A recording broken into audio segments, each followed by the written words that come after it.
لیکن صرف جھوٹے الزام پہ الزام، الزام پہ الزام. یہ جو کسی کے مرنے کی خوشی مناتے ہیں غدیر پہ، تو میری جان جس کے مرنے کی خوشی منائی جائے نا، اس کے جینے کا، اس کے پیدا ہونے کا غم بھی بنایا جاتا ہے. نہیں رکنا پھر ایسے ہی صحیح نا، جیسا منہ ویسی چپیڑ.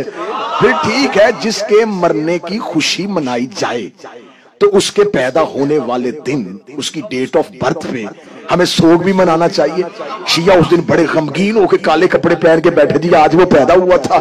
تو جناب خوشی ہم نے منانی شروع کر دی، اب ہم غم بھی منانا چاہتے ہیں. ایک مہربانی آپ کر دیں، آپ ہمیں ان کی یوم ولادت بتا دیں. میر بھائی ہم ماتم کرنے والے لوگ ہیں، ہم تو بہانے ڈھونڈتے غم منانے کے، ہم تو بہانے ڈھونڈتے غم منانے کے، ہم تو طریقے تلاش کر رہے ہیں. ایک تاریخ مہربانی کر کے آپ ہمیں دیں، ہم ایک اور غم منانا چاہتے ہیں. ایک جمعرات اور دعائے زہرا میں ہو کہ یہ یوم غم ہے. تو جب تمہیں ان کی تاریخ ولادت کا نہیں پتا تو پھر شہادت کی تاریخ پہ ہم سے کیوں لڑ رہے ہو؟ مرنے کی تاریخ پہ کیوں لڑ رہے ہو؟